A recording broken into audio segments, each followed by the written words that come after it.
And be assured, Mr. Boone, if it was your intention to fire my imagination with your glowing account of the beauties of Kentucky, you have succeeded admirably. The prospect of resolving the land grant issue for the valiant men who served under me, coupled with a lifetime ambition to travel the trail you have blazed, prompts me to make plans for an immediate personal tour of inspection. Mr. President, as the man responsible for your safety and well-being, I not only disapprove of this journey, I wondered how long it would take you to explode, Colonel. Confound it, sir. How many times must you be reminded that the chief executive of these not two United States has inherited a large collection of enemies? 3 attempts were made to assassinate you before the inauguration. 2 have been tried since. This journey you propose is too great a risk. Kentucky is a wilderness. Was a wilderness, Colonel, until Boone opened the way for its colonization. As you are aware, he served under me before. I have the utmost faith in his loyalty, and I shall look forward to meeting this young frontiersman again. Now, where was I? Prompts me to make plans for an immediate personal tour of inspection. Ah, yes. My aide, Colonel James Lamport, will be arriving at the fort 2 weeks from this date. I trust it will be convenient to meet with him and make arrangements for my journey over Boone's Trace, which I hopefully wish to make under your personal direction. With kindest regards, looking forward to our next meeting, I remain respectfully. Would you read that back to me, please, Mr. Portman? Dear Mr. Boone. In reply to your letter of the 21st, Pa? I am deeply... Pa? Is it true, Pa?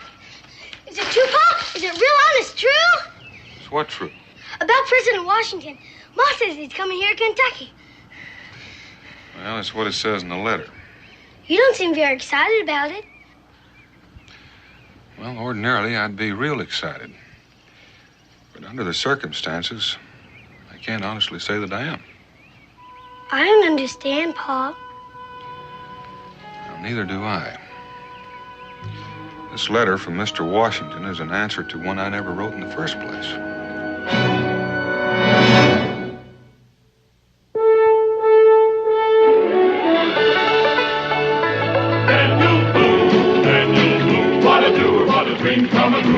Daniel Boone.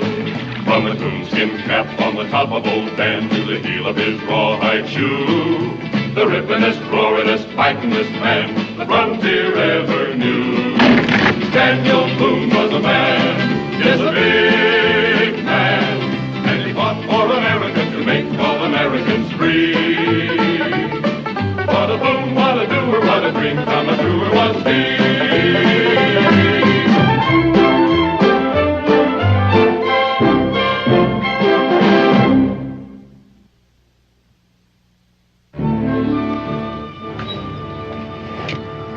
See how it's possible to receive an answer to a letter that you've never written from the President of the United States. It's the first thing I'm going to ask Colonel Lamport when I see him. Supposing he doesn't have an answer, I'll just keep on going till I get to Mr. Washington himself. I don't like this, Daniel. I don't like it either. That's why I came looking for you. How many people know about this letter? Everybody in Boonesboro, except they don't know what's in it. Only Becky and the children know. What does Becky make of it? About as much as you and I do. Either somebody made a mistake, or somebody didn't. Well, either way, the president's dependent on me. But you're not even sure that he's the one who wrote the letter. That signature could be a forgery. Well, the courier's credentials were in order. It was closed with the official seal. Well, those could be forged, too. This whole thing could be a trap, a ruse to lure you on some fool's errand. I've thought about that, too.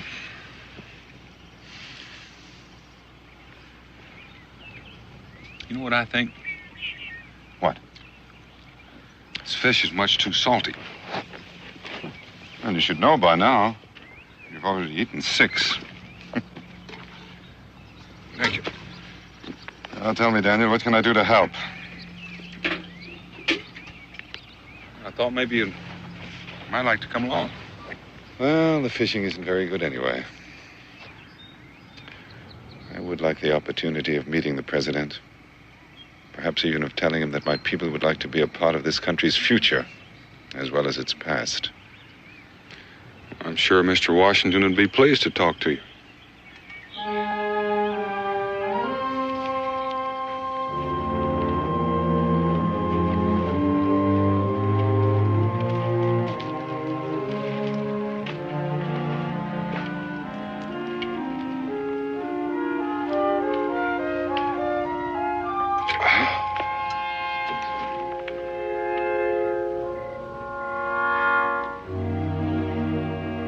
Your turn, Daniel. I'll get the water.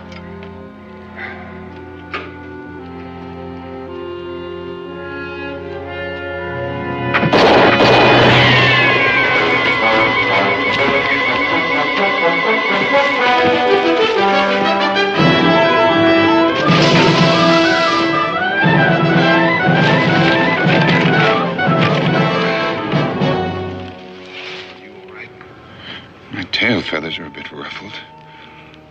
You think they're still out there? I don't know. Why would anybody want to kill you, Mingo? Are you sure it was me? It wasn't me. I must have walked within 10 feet of them. They could have hit me with a rock. Evidently, someone doesn't want me along on this trip. Why? I wonder why you received an answer to a letter you didn't write. In any event, I think we'd be safer traveling separately. It makes a lot of sense. Why don't you put all of our extra gear in this hollow log? Where will I meet you? Meet me at Clinch River. Maybe by then I'll have some answers for you.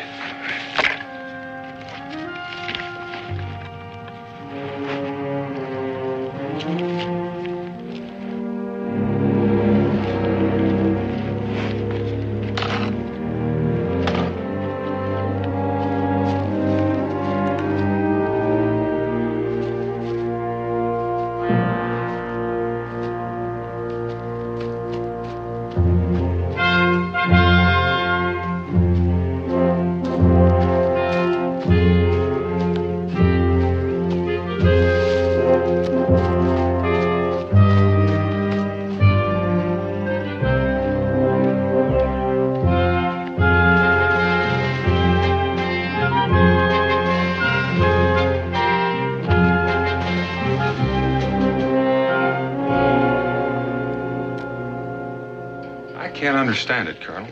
It just doesn't make good sense to me. It may to you, but all I know is I didn't write that letter to Mr. Washington. It does make sense, Mr. Boone. I should have known about it all along, except that up to now, I've had no reason to doubt the authenticity of your letter. I don't follow you. I warned the president not even to consider leaving New York. But, as usual, he paid no attention. He can be a very stubborn man. I reckon it's lucky for the rest of us he is. Otherwise, we could have lost the war. Well, I'll tell him you said that, Mr. Boone. I'm sure it'll please him. But it isn't really an answer to our problem. I'm not sure I know what our problem is. Sir, isn't it quite obvious? There isn't a doubt in my mind that we're face to face with one more plot to assassinate Mr. Washington. You mean it's been tried before? Yes, several times. Oh, naturally, it's been kept quiet, but there is a certain group of men who seem almost dedicated to taking Mr. Washington's life. I can't imagine anybody wanting to kill George Washington. Loyalty, Mr. Boone, is a strange thing. There are people who think we still owe allegiance to the British. Do you know who any of these men are? Unfortunately, no. But the heads of this group are very clever men. That's why the president's letter was sent in your name. They are well aware of his interest in land grants for veterans and his fascination for the wilderness. They figured quite correctly that a letter from Daniel Boone would be delivered to the president in person. That's the part that doesn't seem real smart to me. They had to figure that the president would get suspicious when he found out I didn't write the letter. Well, they probably aren't aware of the president's personal affection for you. They failed to anticipate he'd answer the letter in person, and that is our good fortune. Yeah, I reckon it is. Now that you know what's going on, you can get on back to New York and make sure Mr. Washington stays put. On the contrary, Mr. Boone, the trip will take place as planned. Well, isn't that kind of like setting the president up as a target of a turkey shoot? You mean you don't see it? These people have no way of knowing that you got an answer to a letter you never wrote. They'll carry on just as planned. And that's our opportunity to destroy them once and forever. Seems like a pretty good chance to get the president shot, too. You don't think I'll take that risk? Mr. Washington won't be in the president's carriage. He'll be safely guarded at Mount Vernon, but only you and I will know that. Orderly! Have my horse saddled and brought around to the gate as soon as possible. Yes, sir. You will forgive my haste, Mr. Boone, but there are details to be taken care of, and I'll need your help. Speaking of help, Colonel, I've got a friend who knows the country as only an Indian can. His name is Mingo, mother Cherokee Indian, father British, educated at Oxford. You seem to know a lot about me and my friends, Colonel. Most important part of my job. Well, maybe you can tell me why somebody tried to kill Mingo on the way here. He was traveling with you? Up to a point. Then I assume he knows of Mr. Washington's projected journey to Kentucky. They read the letter. That's most unfortunate, but I suppose it can't be helped. You have objections? Listen to me, Mr. Boone. One of the would-be assassins we took in a while back was a half-breed. Maybe that explains the attempt on Mingo's life. I don't like the word half-breed, Colonel. Neither do I, Mr. Boone. A man's origin has nothing to do with whether he's good or bad. We agree on that. But you can understand my hesitancy. Oh, I have no real objection, Mr. Boone. Only that I don't see his value on this preliminary trip. When the president does make the journey, his advice will be more than welcome. Mingo will be real pleased to hear that. What's this about a preliminary excursion? If you'll walk along with me, Mr. Boone, my horse should be ready by now.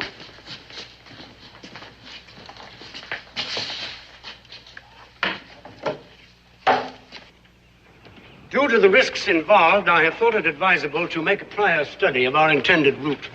In order to accomplish that, I've added several new men to my staff. For security reasons, only one of them will make himself known to you. That man is already on his way to Clinch River to work with you on preparations for the president's safety. Until my arrival, he will be in charge, unless you object to that arrangement. Well, there's no objections, Colonel. It sort of works a little outside of my line anyway. Good. He'll need your help in choosing campsites and plotting danger points along the way. Places where the carriage might be forced to stop and face an ambush. Well, how will I find this man? He'll find you. Here's a copy of his orders. He'll give you the original to identify himself along with his other credentials. Well, what if he asks me for my credentials? I hardly think you'll need them, Mr. Boone. There's only one of you in all Kentucky, and if I may say so, you are rather unmistakable. Well, it's just one more question, Colonel. What if folks get curious about this trip? That possibility's already been considered. You'll simply be acting as a guide in a land survey. You have worked in that capacity before, I believe? Yes, sir. All right, then, until we meet again, a safe journey, Mr. Boone. Same to you, sir.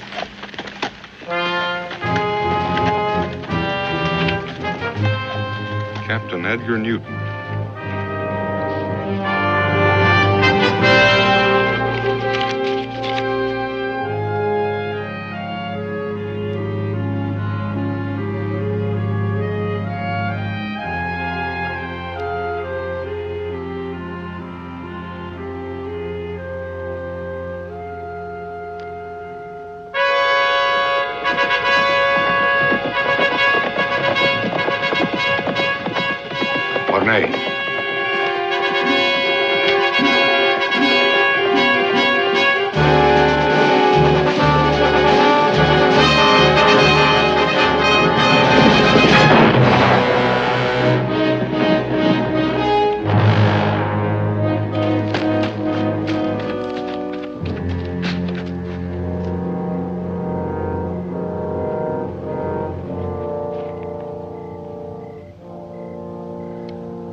that all there? His credentials and a copy of his orders. Enough to convince Boone that he's dealing with the real Edgar Newton. May he rest in peace. Unless somebody in Clinch River knew him. Or knew Telford before. No. Newton came from up in New York State. Telford's been in England for the past 10 years. I don't think anyone will notice a substitution.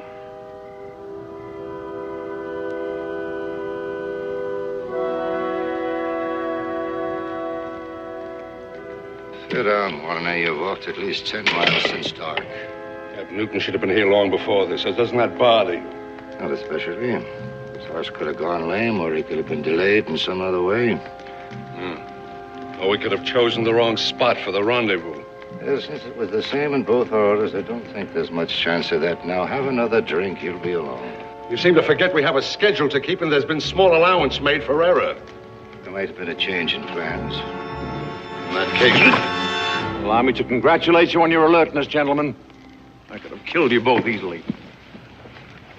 Give me a drink, John. At least I'm glad to see you both here on time. on time. We've been waiting here since noon. My horse apologizes. We've been traveling since morning. And we're not staying the night? No, Boone's due in Clinch River sometime tomorrow. I'm expected to meet him there. I'll saddle up then. No. The colonel thinks it's better we travel separately and meet as strangers.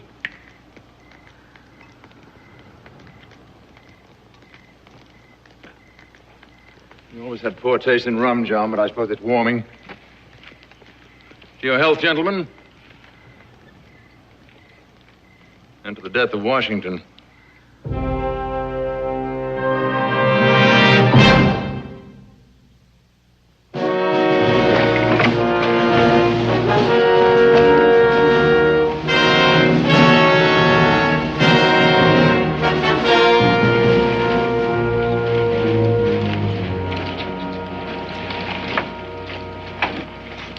Looks like you've been riding a far piece, stranger.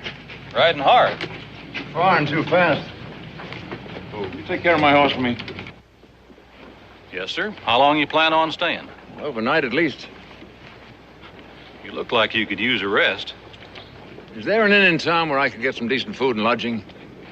Well, the Village Inn is just up the street. Ain't really decent, but it's the only place in town. Thank you. By the way, would you happen to know a man named Daniel Boone? Daniel? You are a stranger around here, mister. Reckon ain't anybody in the whole territory don't know him. Well, do you know if he's here in town? Well, I ain't seen him. He ain't a man you could overlook real easy. Thank you. I beg your pardon?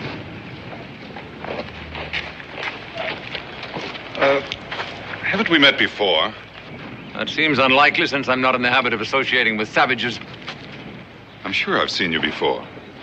And I'm sure you should be taught some manners. Fight! Nearly knocked him down! Fight! Somebody get a fight! Look, we have no quarrel. Get that Indian!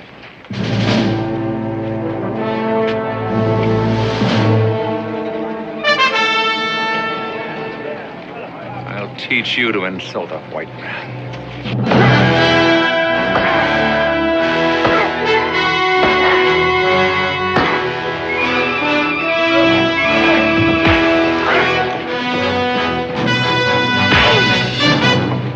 You all right, Mingo? No thanks to him. Would you like a free swing at him? That seems to be his style of fighting. Excuse me, sir. I think there's been a slight misunderstanding. You're sure of it? Now, you better get out of here, mister. He may not want to swing at you, but I'm real tempted. I believe I heard him call you Daniel. Your last name happened to be Boone? Could be. Afraid I owe you and your friend an apology, sir. This whole affair was entirely my fault. It's unfortunate we had to meet this way, but perhaps the whole incident can be forgotten. For our mutual advantage. My name is Edgar Newton. Edgar Newton? Since what we have to discuss is confidential, I would prefer to find somewhere more private. If you'll meet me tonight in the tap room, I'll be happy to show you a copy of my credentials and my orders. Perhaps that will suffice to convince you.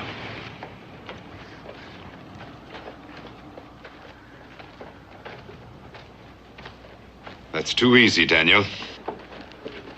Well, he's one of Colonel Lamport's aides. I'm supposed to guide him over the trace in preparation for the president's arrival.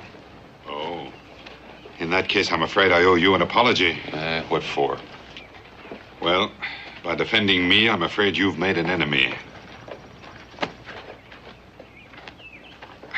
I don't know, Daniel. Somehow I just don't trust you, Mr. Newton. I can't say that I blame you. Well, where are you going? Back where I belong. Well, why should I stay here? Don't tell me I've been invited on your little scouting expedition. Well, you weren't exactly invited, but Colonel Lamport said he didn't object to your going along. Well, that's very kind of the Colonel, but I don't think I'd like to travel with Mr. Newton. Let this be your expedition.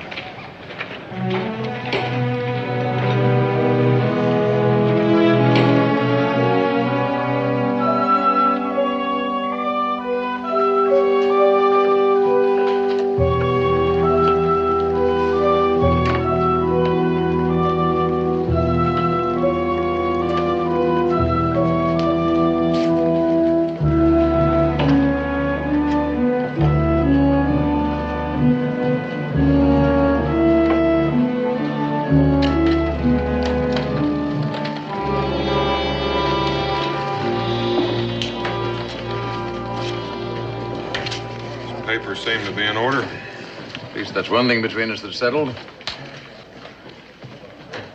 Now, about this afternoon's unfortunate affair. I trust this won't affect your enthusiasm for this mission, Mr. Boone. I was asked to work with you. I don't have to like you. At least you're honest, I admire that. As long as you and I know where we stand, we can get along. But as for your savage friend... Mingo. Unfortunately, I don't like Indians. Very sound and personal reasons. I've apologized for what took place, but your friend appears to be a little arrogant. Before you go any further, Mr. Newton, I think you should know that Colonel Lamport has given his permission for Mingo to come along. Surely you can't be serious. I can't believe he'd trust the safety of the President of the United States to... You can believe it, Mr. Newton. I didn't even know the Colonel had been consulted on this matter. Or that your Indian knew what our plans were. Well, in the circumstances, I suppose I'm compelled to respect the judgment of my superiors. I can't say I look forward with pleasure to traveling with your Mingo. Mr. Newton, he felt the same way about you. He's already gone. Gone? Gone where? Back to his tribe, maybe. Gone hunting, he didn't say. I'm not sure I like that. You're a hard man to please. First, you're unhappy because he's with us, and now you're unhappy because he's gone. This was supposed to be a secret mission, Mr. Boone. It appears it's no longer secret. You don't have to worry about Mingo. I'm going to turn in. I've arranged for horses and supplies. If it's agreeable to you, we'll leave at sunup. It's agreeable.